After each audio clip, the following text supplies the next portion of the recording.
விருதுநகர் மாவட்டம் ராஜபாளையம் அருகே கோவில் வளாகத்தில் வைத்து காவலாளிகள் இருவர் வெட்டிக் கொல்லப்பட்ட சம்பவம் தொடர்பாக சந்தேகத்தின் பேரில் கோவில் எழுத்தர் உட்பட மூவரை பிடித்து போலீசார் விசாரித்து வருகின்றனர். விவரங்களை தருகிறார் செய்தியாளர் அந்தோணிராஜ். வணக்கம், விவரங்களை சொல்லலாம். வணக்கம் மேடம். விருதுநகர் மாவட்டம் ராஜபாளையம் அருகே தேவதானம் இந்த பகுதியில் இந்து அறநிலையத்துறைக்கு பாத்தியப்பட்ட பிரசித்தி பெற்ற அருள்மிகு நச்சாடை தவிர்த்த அருளிய சுவாமி திருக்கோவில் உள்ளது. இக்கோவில் தென்னகத்தின் சில சிவத்தலங்களில் ஆகாயத்தலமாக விளங்கி வருவதும் குறிப்பிடத்தக்கது. இந்நிலையில் இக்கோவிலில் இரவு காவலாளியாக தேவதானம் கோவில் தெருவில் வசித்து வரும் பேச்சுமுத்து மற்றும் அதே பகுதியைச் சேர்ந்த வடக்கு தெருவைச் சேர்ந்த சங்கரபாண்டியன் இருவரும் இரவு காவலாளியாக பணியாற்றி வருகின்றனர். இதனையடுத்து இன்று காலை 7 மணி அளவில் கோவில் நிர்வாகத்தினர் கோவிலை திறந்து பார்த்த பொழுது இரு காவலர்களும் பலத்த வெட்டு மற்றும் கூர்மையான ஆயுதங்கள் தாக்கப்பட்டு அதிக ரத்தப்போக்கு காரணமாக உயிர்ந்த நிலையில் இருந்துள்ளன. இதனை கண்ட கோவில் அதிகாரிகள் உடனடியாக காவல்துறைக்கு தகவல் தெரிவித்தனர். தகவலின் பேரில் சம்பவ இடத்திற்கு இருந்து வந்த காவல்துறையினர் கோவில் மூலக்கதவை மூடி வைத்து விசாரணை மேற்கொண்டு வருகின்றனர்.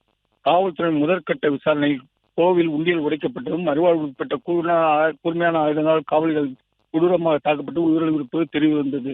இதனையடுத்து இரு காவலாளி உடலை மீட்டு ராஜபாளையம் அரசு மருத்துவமனைக்கு பிரேத பரிசோதனைக்காக அனுப்பி வைத்து விசாரணை மேற்கொண்டு வருகின்றனர்.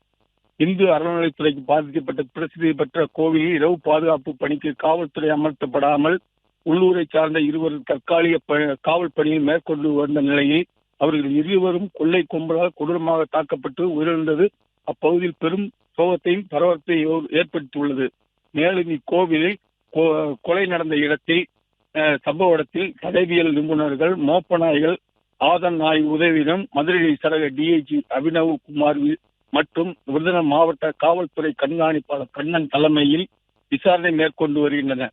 மேலும் இக்கோயிலின் காவலர் கொலை செய்யப்பட்டு உண்டியல் கொள்ளையடிக்கப்பட்ட விவகாரத்தில் கோயில் கிளார்க் சக்திவேல், நாகராஜ் மற்றும் காளிராஜ் ஆகிய மூவரை சந்தேகத்தின் பேரில் பிடித்து சேத்தூர் காவல் நிலைய போலீஸ் விசாரணையில் ஈடுபட்டு வருகின்றனர்.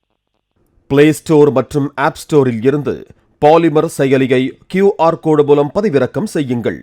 செய்திகளை உடனுக்குடன் பெறுங்கள்.